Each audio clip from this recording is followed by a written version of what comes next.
Historia de las drogas. El opio en Oriente y Occidente. Del Estado teocrático, al Estado del bienestar, el interregno liberal.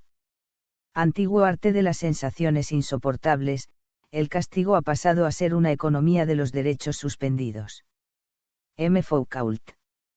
Sinopsis. Esta sorprendente obra, anida en un solo volumen todos los textos sobre drogas, y es un íntegro enfoque histórico, que examina los principales alucinógenos descubiertos en toda la humanidad. Quizá lo más interesante del opio durante el siglo XIX, sea lo diametralmente distintos que parecen sus usuarios en distintos lugares del mundo.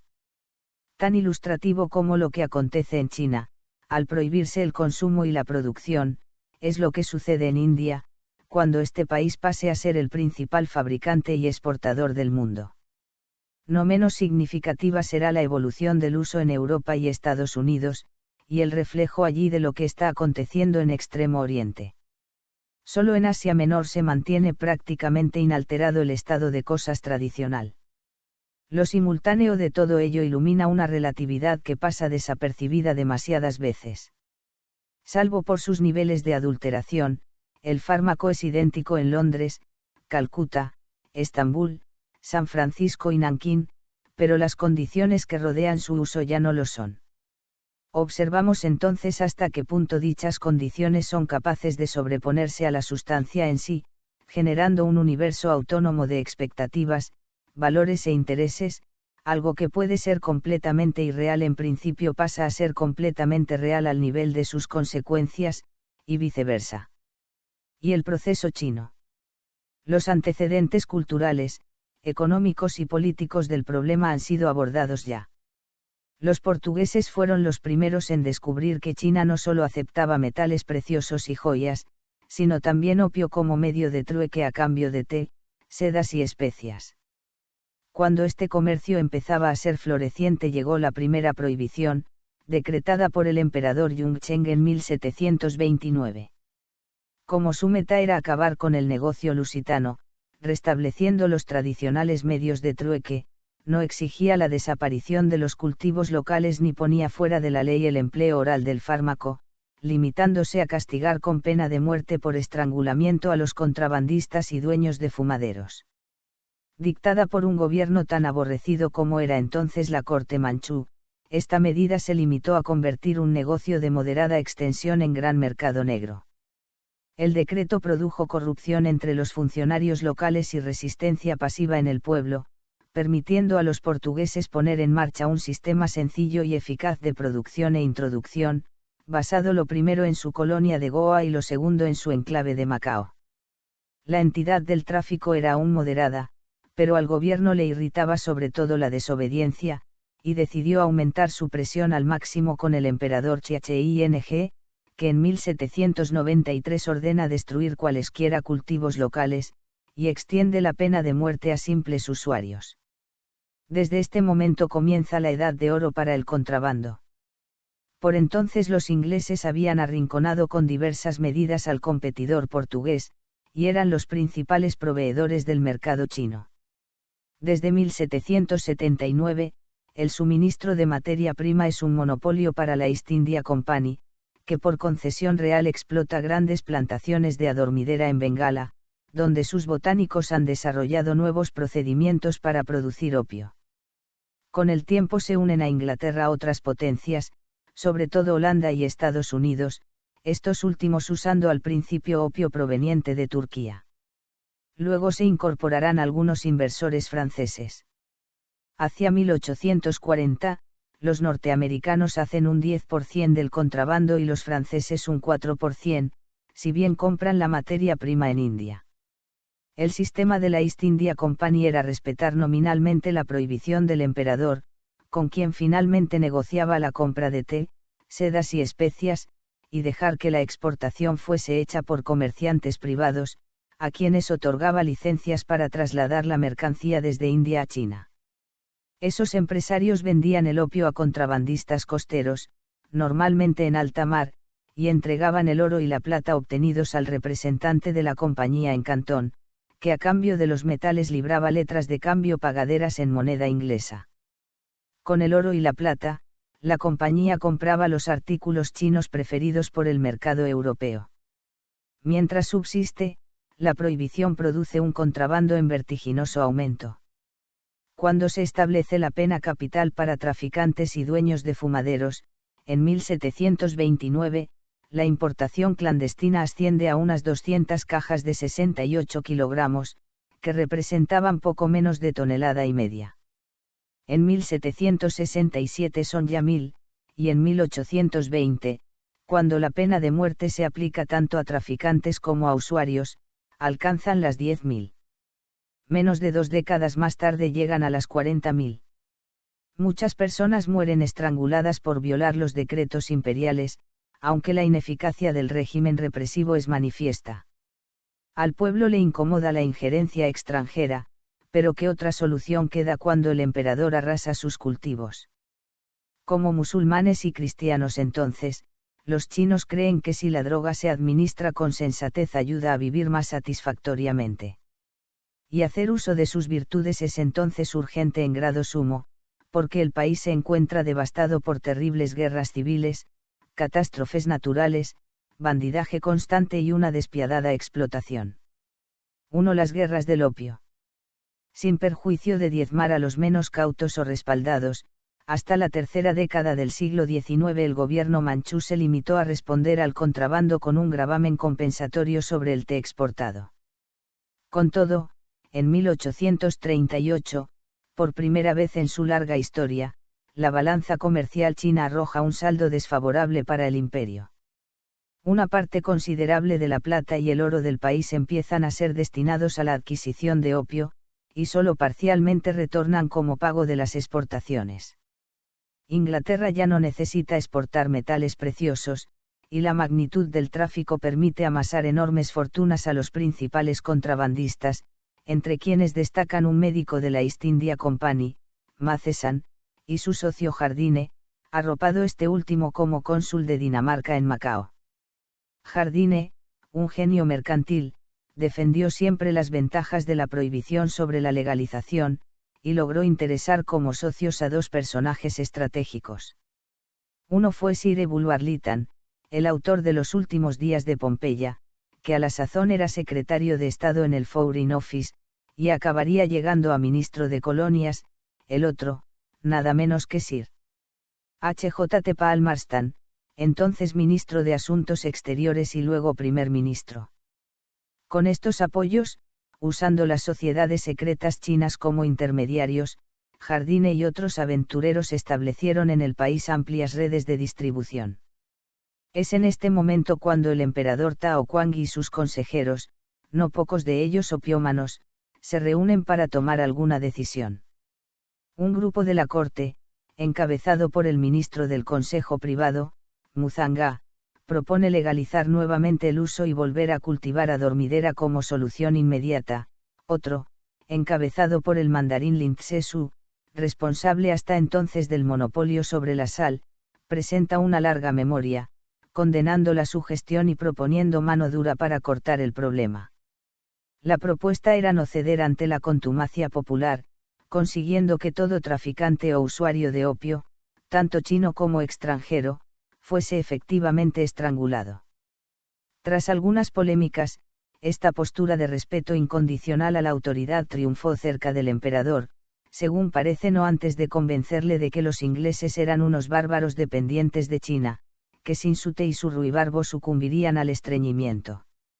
Una vez nombrado alto comisario imperial con poderes extraordinarios, Lin partió hacia Cantón y ya durante el viaje, narrado en un diario que se conserva, pudo comprobar que la prohibición había producido gravísimos efectos corruptores sobre la burocracia civil y militar. En 1838, mientras estaba todavía en Pekín, había redactado una oda al dios del mar, escrita para disculparse por su proyecto de arrojarle tantas toneladas de veneno como pretendía, y una carta a la reina Victoria preguntándose si ella permitiría en su país el uso de una sustancia tan ponzoñosa. Esta carta, que tan habitual como erróneamente se considera escrita por el propio emperador, fue recibida con asombro en la corte inglesa, ya que Inglaterra era un destacado importador de opio, tanto indio como turco, y no había por entonces la menor restricción impuesta a su venta. Para ser exactos, Inglaterra consumía bastante más que China, calculando por habitante y año, aunque de mucha mejor calidad, y la noticia oficial de que esa panacea en Europa constituía algo infernal en China puede considerarse el comienzo de la leyenda negra sobre el fármaco. Sin embargo, la reina transmitió el mensaje a la Cámara de los Comunes, y allí se tomó por unanimidad el acuerdo de no abandonar una fuente de ingresos tan importante como el monopolio de la East India Company en materia de opio. La propuesta solo podría ser acogida, añadió el Parlamento, si China se decidiera a abrir relaciones comerciales menos inflexibles con Gran Bretaña. Lin, que ya estaba en Cantón, respondió con un ultimátum que concedía 72 horas a los comerciantes para entregar todas sus existencias de opio, tanto las almacenadas en tierra como las de los barcos. Naturalmente, esa pretensión fue rechazada, pero como otro edicto de Lin prohibía con pena de muerte a los estibadores nativos cualquier colaboración con extranjeros, solo una pequeña parte de lo que había en los almacenes de Hong Kong logró ponerse a salvo. Gracias a ello, cayeron en poder del alto comisario unas 20.000 cajas de opio, 1.360.000 kilos aproximadamente. La delicada situación vino a agravarse pocos días después, cuando marinos ingleses borrachos mataron a un aldeano, y la autoridad inglesa se negó a entregarlos a los tribunales chinos, con el pretexto de no ser fiable la justicia local. Ante el nuevo agravio, Lin destruyó lo confiscado y comenzaron unas hostilidades que proseguirían durante 2 años. No suelen aclarar los cronistas que Lin fue destituido inmediatamente por la corte, y llevado a juicio, ni que solo una conducta desleal de los ingleses ante el licenciamiento de las guarniciones provocó la declaración de guerra por parte del emperador. Desmoralizado y corrupto, el ejército chino se mostraba más ávido de expoliar a los civiles que de luchar con el enemigo. Por su parte, a la corte manchú no se le ocurrían mejores recursos que pagar sumas en metálico por cada cabeza de inglés presentada en alguna oficina o destacamento. En vez de consternados, los principales contrabandistas quedaron encantados, y Matheson comentó por escrito a sus ilustres socios londinenses: el mercado padecía una verdadera inundación del producto, la tontería de Lin aumentará los beneficios. Tras la declaración de guerra, que Inglaterra fundó en un intolerable atentado contra la libertad de comercio, Nankín fue bloqueado e invadido por un pequeño cuerpo expedicionario, firmándose una pronta rendición en esa misma ciudad por el Tratado de 1843. Las cláusulas acordadas fueron una indemnización de 21 millones de dólares, algo más de $13 por kilo de opio destruido, cesión a Inglaterra de Hong Kong y Amoy, y apertura al libre comercio de 5 nuevos puertos. El opio, por expreso deseo inglés, siguió nominalmente sometido al régimen de prohibición, aunque ahora se repartiese de facto con total comodidad.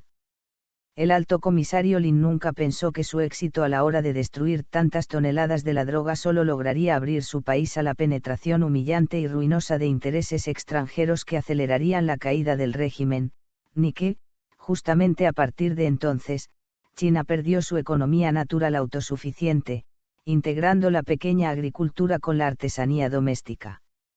Además, el conflicto persistía. Para 1856, la importación de opio había aumentado a 67.000 cajas, casi 5 millones de kilos, y ninguna de las partes estaba conforme con lo acordado en Nankín. Por un lado, el virrey de Cantón se negó a pagar las sumas previstas en el tratado. Por otro, los ingleses y franceses aprovecharon como excusa los incidentes ocurridos en el barco Héroe y el asesinato de un misionero para reanudar las hostilidades. Esta vez la guerra fue aún más rápida, comenzó a finales de 1857 y en 1858 había concluido con una rendición reflejada en el Tratado de Tientsin de ese mismo año. Ahora los aliados europeos imponían residencia permanente en Pekín para un cuerpo diplomático, apertura de varios puertos más para comercio y residencia de extranjeros, derecho a hacer expediciones comerciales al interior de China, libre navegación por el Yangtze y lo más odioso a nivel popular, libertad completa de movimientos para las misiones cristianas. A finales de ese mismo año se firma en Shanghái una adenda al tratado que legaliza la importación de opio, a cambio de un pequeño arancel, el 5%.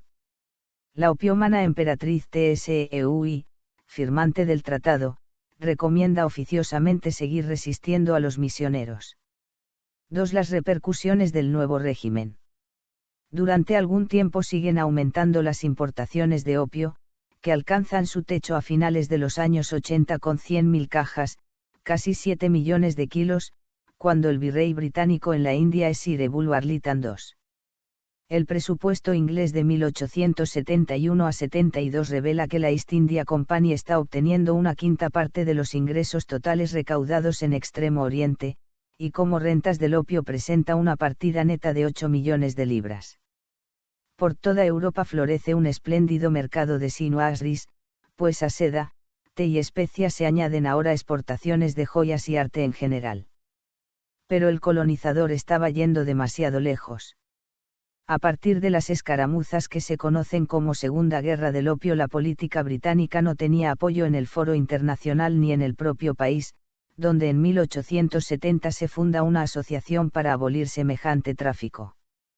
Ese mismo año la masacre de Tientsin, donde murieron el cónsul francés, otros 2 diplomáticos, 10 monjas, 2 clérigos y 3 comerciantes rusos, mostró que la xenofobia china iba en constante aumento, y el interés por el opio británico en progresiva reducción.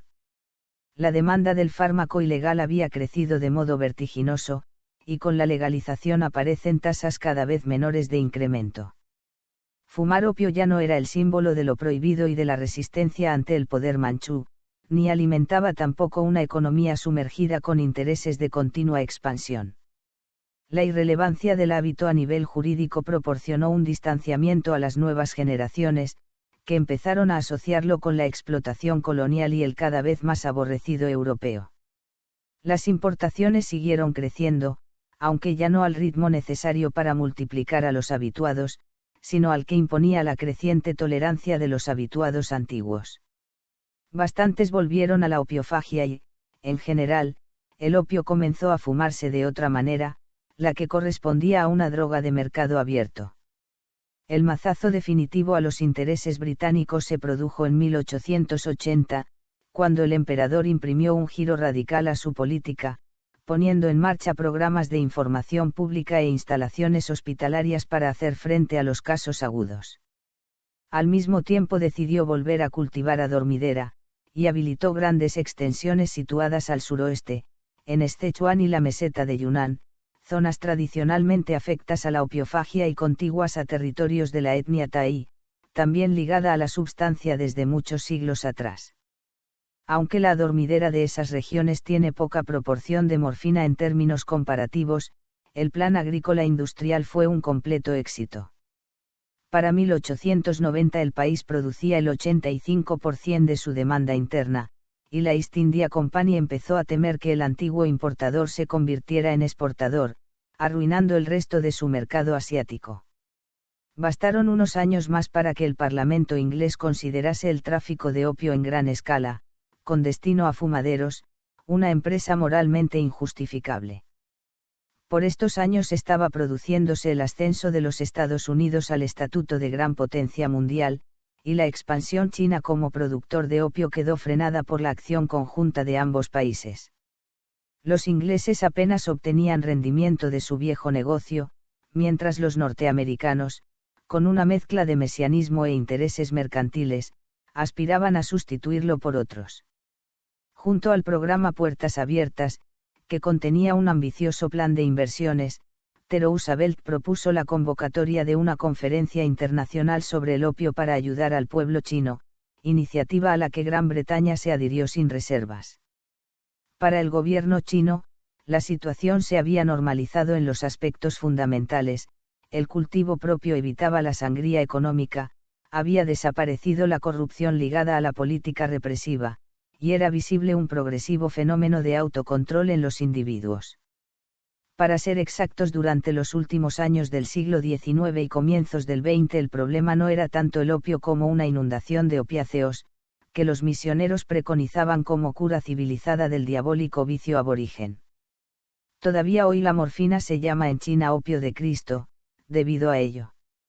A partir del restablecimiento de plantaciones propias, desde Europa y Estados Unidos afluyeron cantidades sencillamente incalculables, al faltar datos globales, de alcaloides puros, de 1911 a 1914, por ejemplo, solo Inglaterra exporta 40 toneladas de morfina, equivalentes en potencia a unas 6.000 de opio indio, y en 1910 Alemania introduce 10 toneladas de heroína, que equivalen a poco menos. Misioneros y médicos occidentales, y los buenos oficios de Bayer, consiguen que durante algún tiempo el Plan Sanitario Nacional instituya como cura de la opiomanía la llamada píldora antiopio, cuyo ingrediente principal es heroína. El resultado de los buenos oficios de Inglaterra y Estados Unidos fue una reunión en Shanghái sobre el opio, germen de las posteriores iniciativas prohibicionistas a nivel internacional. La delegación americana está presidida por C. H. Brent, obispo de Manila, asistido por un abogado y varios misioneros con experiencia asiática. El emperador ya no se encuentra inclinado a repetir ensayos represivos, pero a instancias de los promotores, que apoyan su petición con diversas promesas económicas, accede a firmar el llamado Acuerdo de los 10 años. China se comprometía a suprimir en 10 años sus cultivos de adormidera, con la expresa condición, aceptada por el delegado inglés, de que India renunciase a exportarle opio. Naturalmente, la supresión de los cultivos implicaba el fin de los fumaderos. Bastó firmar este acuerdo para que se produjese una fuerte reactivación de las sociedades secretas en el sur del país, con movimientos adaptados a la perspectiva de un mercado negro. Sin embargo, los interesantes acontecimientos ulteriores pertenecen de lleno al siglo actual, y serán examinados en su momento. 3. La evolución en las importaciones. Para cuantificar el periodo crítico, que abarca aproximadamente desde 1730 a 1890, debe tomarse en cuenta no solo la cifra de contrabando sino la población china en cada momento, y deslindar con nitidez 3 épocas. La primera se abre con el decreto ilegalizador de importaciones promulgado en 1729, y se prolonga hasta el que prohíbe cultivos propios en 1793, como sigue siendo legal la opiofagia y China continúa produciendo adormidera, aunque falten datos sobre las extensiones cultivadas y su rendimiento, es imposible conjeturar siquiera el consumo por habitante.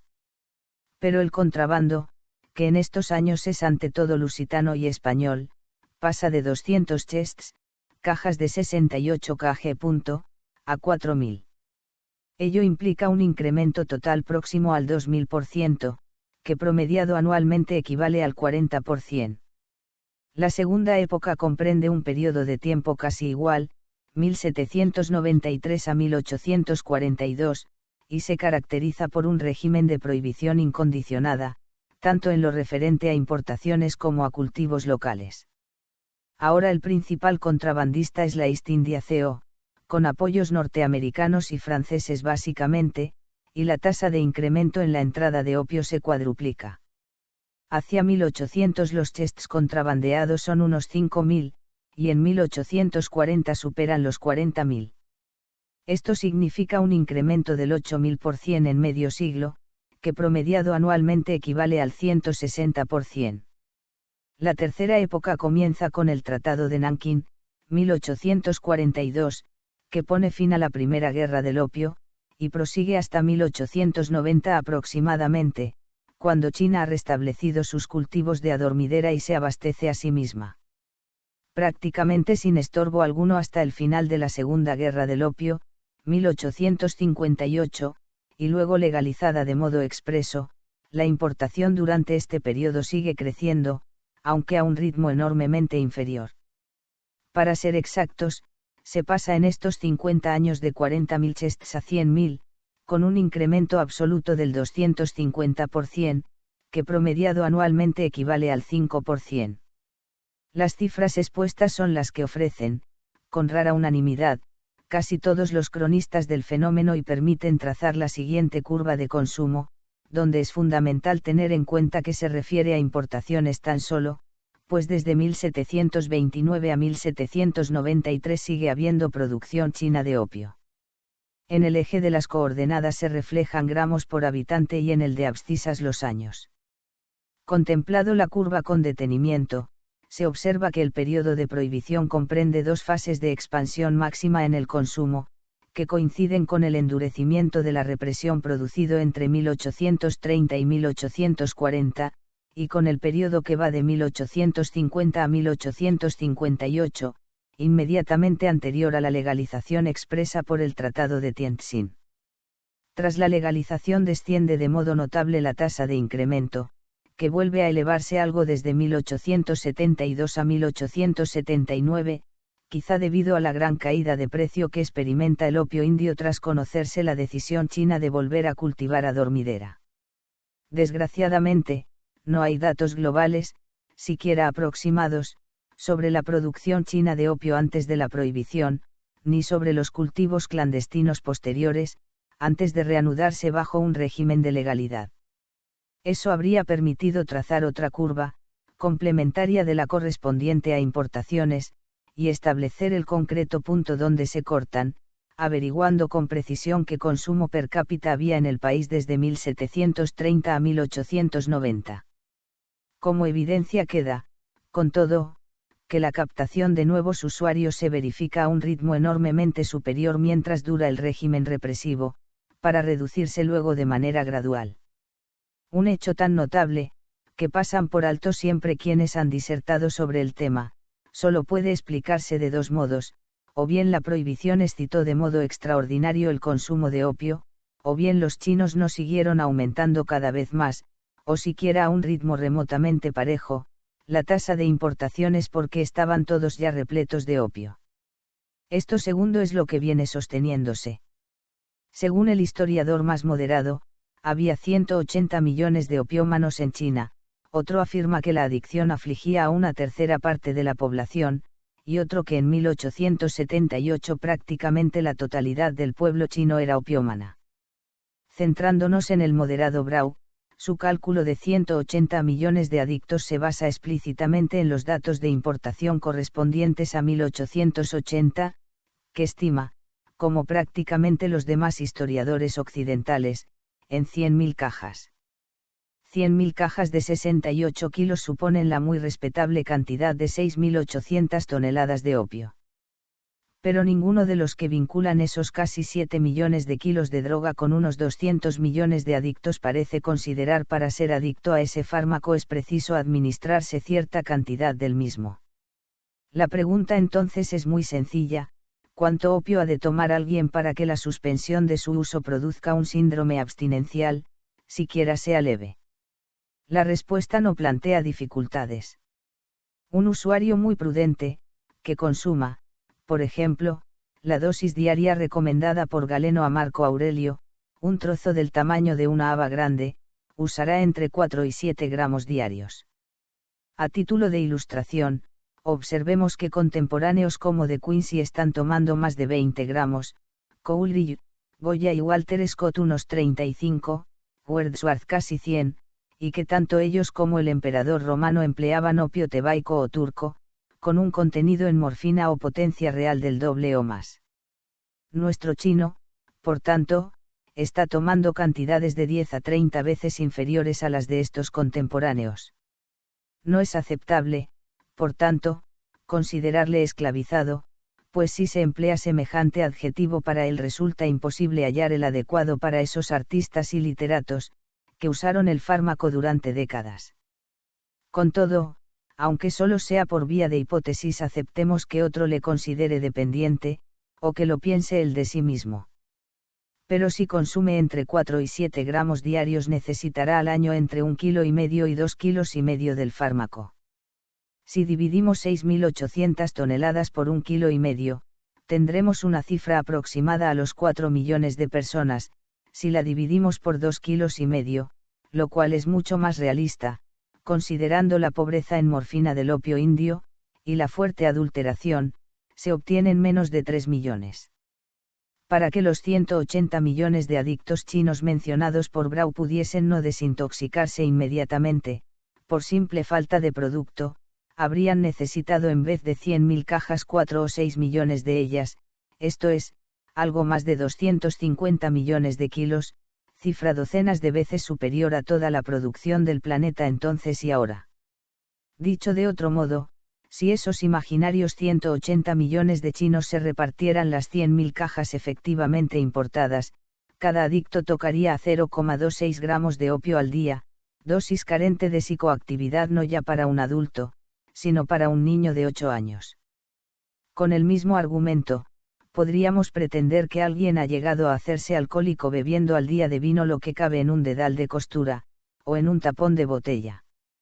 Siendo seguro el dato de las 100.000 cajas en 1880, y considerando que por el fenómeno de tolerancia un opiómano tiende a aumentar progresivamente su dosis para lograr el mismo efecto, el número de chinos mantenido en la opiomanía no pudo exceder en mucho los 2 millones, 0,5% de la población en esa época, si es que llegó a tanto, pues de la cantidad total debe de traerse una parte considerable para usuarios esporádicos y empleo terapéutico en sentido estricto.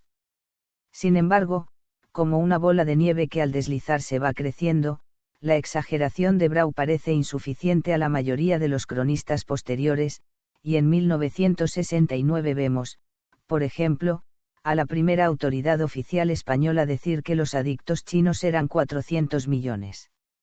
En tal caso, les bastaba realmente con muy poco producto, algo así como lo equivalente a medio dedal de costura para sostener un agudo alcoholismo. Incongruencias tan gigantescas no han sido apoyadas nunca por los propios historiadores chinos, ni por las declaraciones oficiales de su gobierno, que en 1906, cuando el consumo y la venta de opio son legales, calcula que hay 2.700.000 de usuarios regulares. Es de todo punto incomprensible que medio siglo después de cesar la prohibición existan 397.300.000 menos adictos que mientras estaba vigente. Pero, es posible, e incluso muy probable, que en el período álgido de la prohibición, y en las décadas inmediatamente ulteriores, hubiese tantos adictos o hasta bastantes más que en 1906. Estos datos son bien incómodos para la idea convencional sobre China y su problema con el opio. Por eso mismo se descartan simplemente. Queda en pie, sin embargo, que cualquier cronista con pretensiones de objetividad podía haber relacionado las magnitudes del contrabando, conocidas por fuentes chinas e inglesas, con la población del país, obteniendo así la cantidad circulante aproximada. Resulta imposible que más de 2 o 3 millones de personas obtuvieran los 5 o 6 gramos diarios que permiten sostener un hábito de tipo leve. Los 200 o 400 millones de opiómanos restantes son tan imaginarios como unicornios o centauros.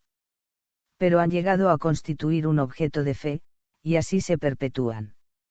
Veamos las magnitudes de contrabando relacionadas con el movimiento demográfico. No se incluye, desde luego, la producción local de opio, que sin duda fue decreciendo al ritmo en que aumentaron las importaciones. 4. La interpretación de los hechos. Es un tópico sin fundamento histórico que la corte manchú reprimiera el consumo de opio por razones humanitarias, o al menos que móviles semejantes tuvieran peso durante el primer siglo de la prohibición, mientras iba enconándose y distorsionándose progresivamente el asunto. En la base no se encuentra tampoco un rechazo de tipo moral o religioso, sino la incapacidad del Celeste Imperio para comerciar abiertamente con otros países. China llevaba milenios entendiendo los intercambios mercantiles como una graciosa dádiva a los extranjeros, incapaces de proponer una mercancía realmente atractiva para el pueblo. Cuando el tabaco demostró lo contrario fue prohibido, y lo mismo volvió a acontecer con el opio. En este y solo en este preciso sentido cabe decir que los manchúes quisieron evitar un empobrecimiento del país, pues su estructura económica no permitía reconvertir bienes perecederos en nuevo capital, y cualquier pago que no se hiciera en metales preciosos amenazaba desequilibrar su balanza comercial. Pero los emperadores no quisieron poner en práctica medidas que evitaran ese desequilibrio.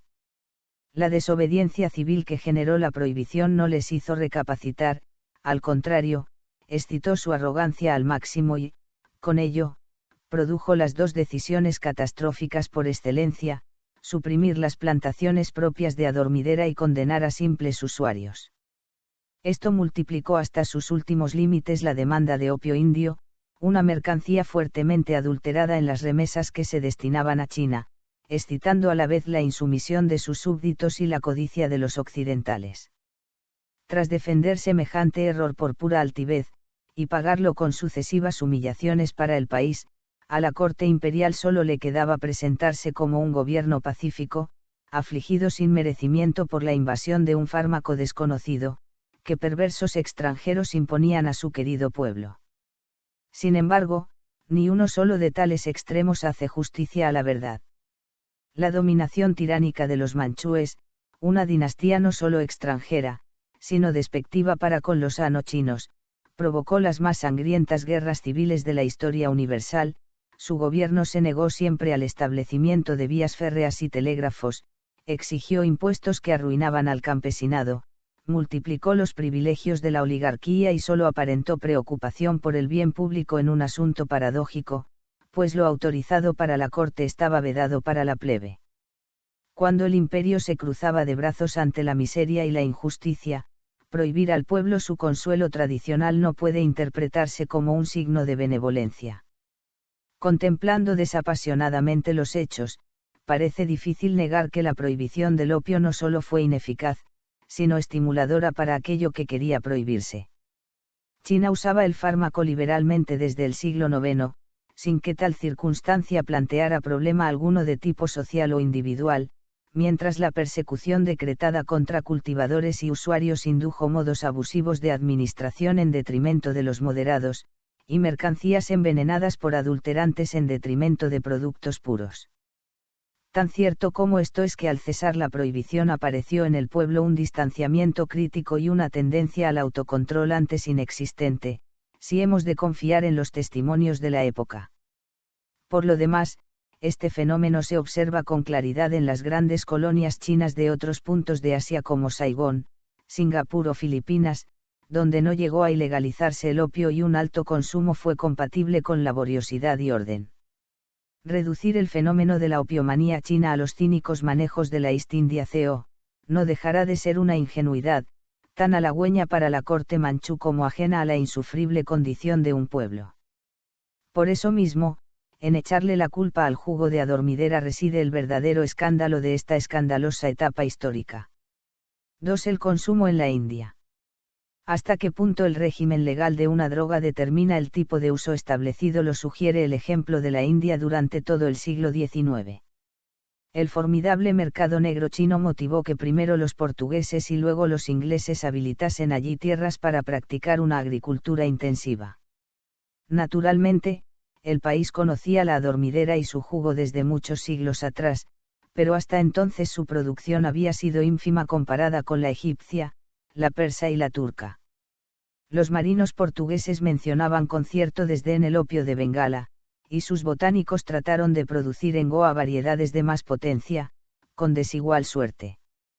Los botánicos y boticarios ingleses, en cambio, lograron un tipo de calidad solo discreta, aunque barato de elaboración por el notable rendimiento obtenido al terreno, y las extensiones prácticamente ilimitadas disponibles a tal fin. Pronto los cultivos están produciendo millones de kilos, que por su precio desaniman cualquier esperanza de comerciar en Extremo Oriente con opio persa o de la cuenca mediterránea. La política británica es de incondicional estímulo, y a través de la East India Co. El fármaco no solo llega a China, sino a Indochina y las grandes islas, Ceilán, Java, Sumatra, Malasia, Filipinas, Formosa. Calculando que parte de este producto se envía a Europa e incluso a América, además de surtir a toda la zona que hoy abarca desde Pakistán a Japón, es un hecho que India abastecía a más de medio planeta. Jamás China, Turquía o Persia habían alcanzado separadas o juntas un volumen de producción comparable al indio desde mediados del siglo XIX, y viendo la cuestión desde fuera no faltaban motivos de alarma.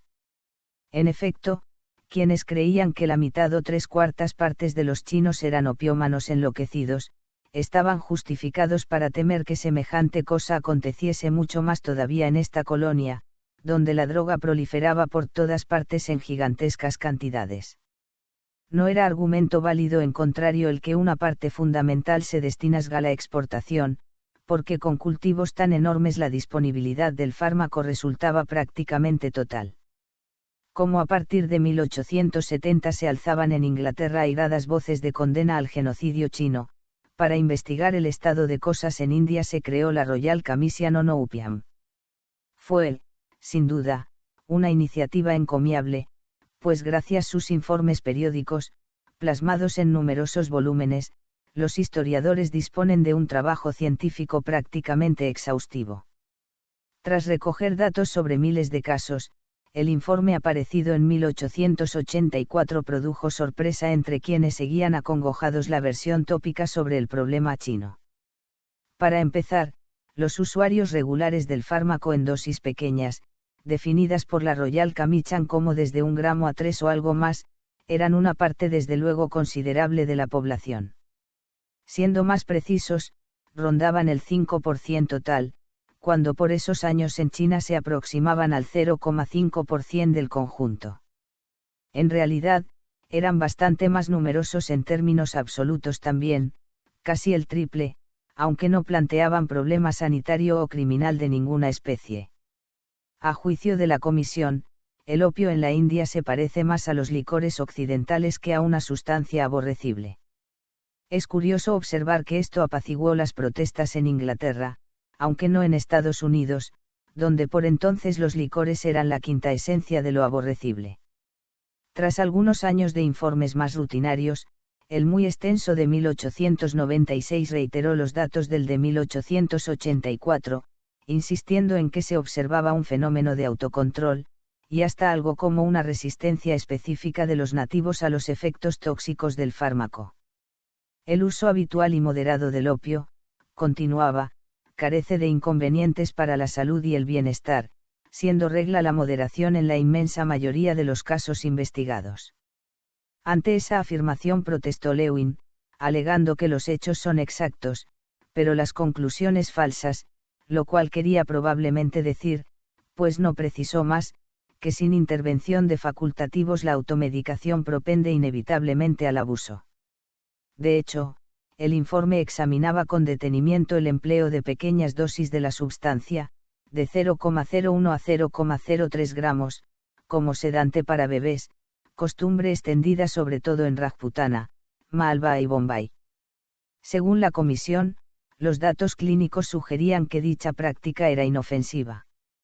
Considerando las relaciones de Inglaterra y China durante el siglo XIX, y el gran negocio representado por los cultivos indios, los dictámenes de la Royal Commission on Opium sugieren posibles manipulaciones políticas.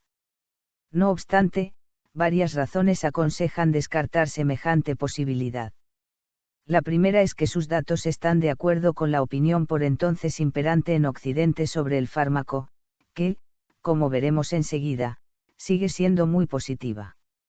La segunda es la fecha misma del informe, 1896, que se produce cuando China cultiva ya sobradamente para autoabastecerse y no existe ningún tipo de fricción con Inglaterra por causa del opio, sino más bien motivos para temer la decadencia de un negocio exportador antes floreciente, con la correlativa saturación del mercado interno. La tercera y decisiva es la propia historia de la India hasta el momento presente, cuando sigue siendo el primer productor mundial de opio y nunca se ha declarado víctima de esa sustancia, al contrario, aunque el país no forma parte de los actuales exportadores asiáticos encubiertos, y, a costa de un enorme lucro cesante, se limita a atender necesidades estrictamente médicas, siempre ha aceptado con renuencia las iniciativas prohibicionistas. Para no disentir en el concierto internacional, firmó el Convenio Único sobre Estupefacientes de 1961, pero con la reserva de no ponerlo en práctica sino 25 años después.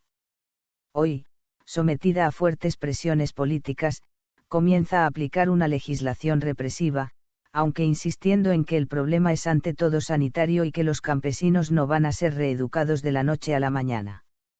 Mirado desde cualquier perspectiva, parece inevitable aceptar que solo en los últimos 2 años, cuando las restricciones al uso del opio empiezan a producir una rápida heroinización en la juventud, ¿Ha padecido la India algún problema social derivado de su enorme producción? Y tan inevitable como aceptar esto parece reconocer que la diferencia entre su caso y los múltiples horrores del caso chino deriva de las dispares condiciones impuestas al uso del fármaco en un país y el otro.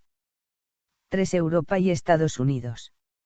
Si la morfina es droga de clases medias, que los médicos recetan con preferencia desde 1830 en adelante, y también de los salones y el mundo del espectáculo, el opio pasa a convertirse en fármaco de elección para dos grupos muy distintos entre sí.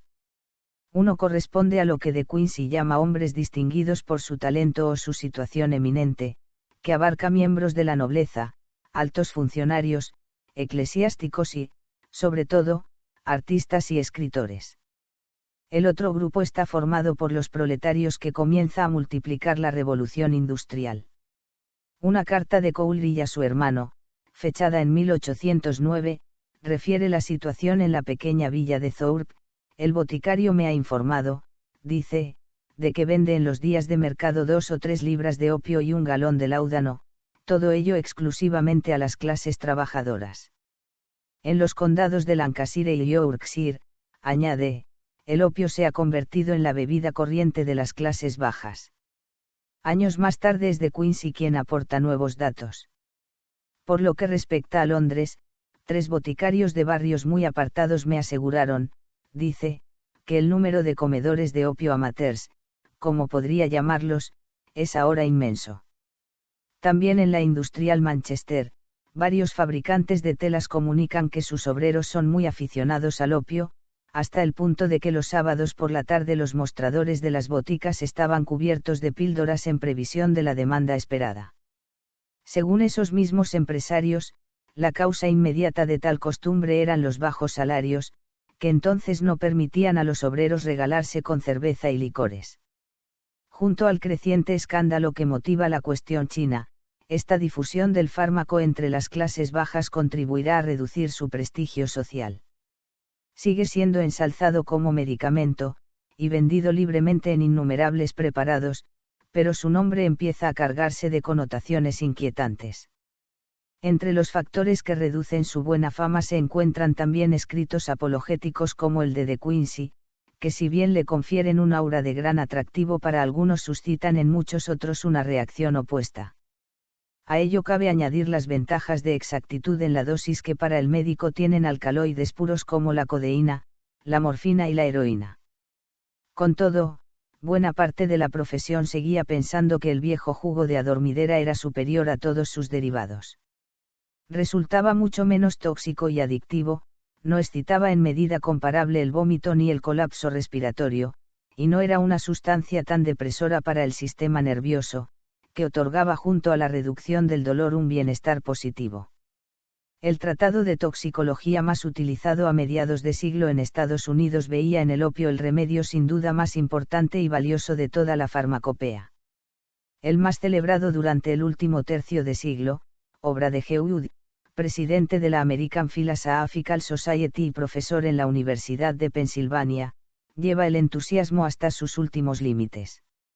Se percibe una sensación general de deliciosa paz y comodidad, con una elevación y expansión de toda la naturaleza moral e intelectual. No hay la misma excitación incontrolable que se observa con el alcohol, sino una exaltación de nuestras mejores cualidades mentales, un aura más cálida de benevolencia, una disposición a hacer grandes cosas, pero noble y benévolamente, un espíritu más devoto y una mayor confianza en uno mismo, junto con una conciencia de poder.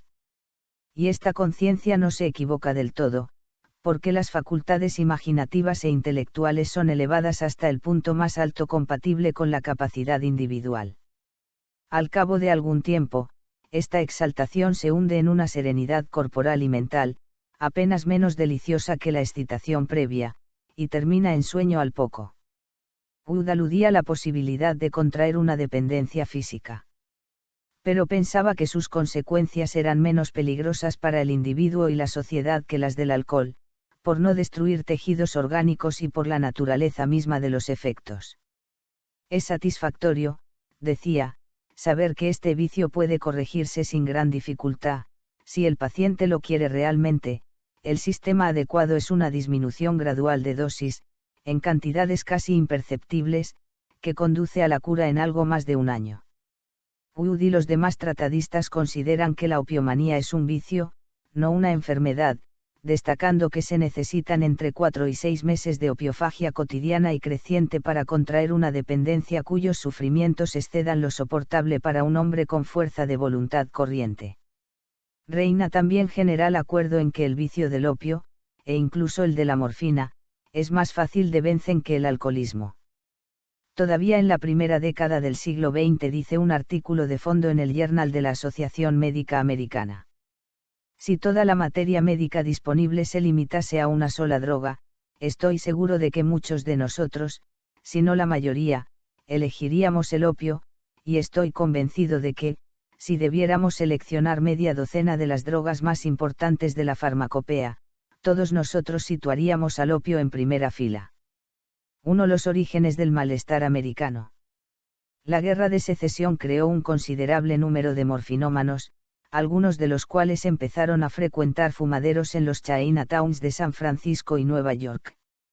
De hecho, la inmigración había sido una consecuencia del fin de la esclavitud en América, que desde 1850 necesitaba una mano de obra tan barata como sufrida y la obtuvo sin dificultades invitando a chinos, pues, comparada con la desastrosa situación de su país, cualquier cosa resultaba preferible. Empleada siempre en los trabajos más duros, a medida que esta minoría fue logrando mejorar un poco su condición, descubrió también que quedaban muchos obstáculos imprevistos, prejuicios religiosos, sociales y raciales se combinaron con una oposición sindical que culminó en atentados contra la propiedad, linchamientos y, finalmente, la Chinese Exclusion Act. Aunque la primera norma restrictiva sobre el opio en Estados Unidos sea de 1914, ya en 1875 la alcaldía de San Francisco publicó un bando prohibiendo fumar opio en fumaderos. 12 años más tarde, el Congreso californiano promulgó un precepto que prohibía la importación de opio por parte de chinos, y en 1890 el Congreso Federal aprueba una ley que limita a ciudadanos americanos la elaboración de opio para fumar. Teniendo en cuenta que la mayoría de los consumidores occidentales de opio se lo administraban por vía distinta de la pulmonar, y que era costumbre de los chinos fumarlo, los motivos del legislador municipal, estatal y federal solo pueden entenderse dictados por el deseo de recortar los derechos civiles de una minoría. Así lo entiende uno de los principales historiadores del asunto en sus orígenes, que retrotrae el movimiento antichino a la competencia, industriosidad y disciplina laboral de este pueblo. Desde luego, en esa época el uso cotidiano de opio en altas dosis no se consideraba amenaza, y no era contrario a las leyes, con lo cual prohibir a los chinos fumar opio en Estados Unidos equivalía a que China prohibiese a los americanos allí residentes, y solo a ellos, beber bourbon o fumar tabaco virginiano. Semejante cosa habría sido considerada, sin duda alguna, un agravio y un absurdo, pero los chinos en América del Norte tenían motivos para temer cosas bastante peores todavía. En efecto, uno de los aglutinantes para el primer Congreso de la Federación de Sindicatos Patronales y Obreros, la Federation of Organized Trades and Labor Unions, que se celebra en 1881, fue vetar a los tabaqueros chinos, instando al compromiso de comprar solo puros con la etiqueta de la Federación. El clima y la naturaleza de los argumentos esgrimidos a partir de entonces contra esa minoría lo describe muy bien un panfleto aparecido en 1902 que se titula Algunas razones para la exclusión de los chinos, obra de H. Gustave y S. Gompers. Gompers fue un personaje legendario en la escena sindical, pues presidió la ATL, American Federation of Labor, desde el momento de la fundación, en 1886, hasta su muerte, en 1924. Ya en el segundo párrafo del documento se lee: las diferencias entre los americanos blancos y los asiáticos no son superables. Los blancos superiores deben excluir a los inferiores asiáticos mediante leyes o, en caso necesario, por la fuerza de las armas. El hombre amarillo acostumbra por naturaleza a mentir, engañar y asesinar, y el 99% de los chinos son jugadores. Sin embargo, Lo más instructivo viene algo después, cuando Gompers se traslada a la farmacología con el lenguaje misional de la salvación. Los chinos inducen a los niños a convertirse en diabólicos opiómanos, o opium fiends. Es demasiado horrible imaginar los crímenes que cometen con esas inocentes víctimas los viles amarillos.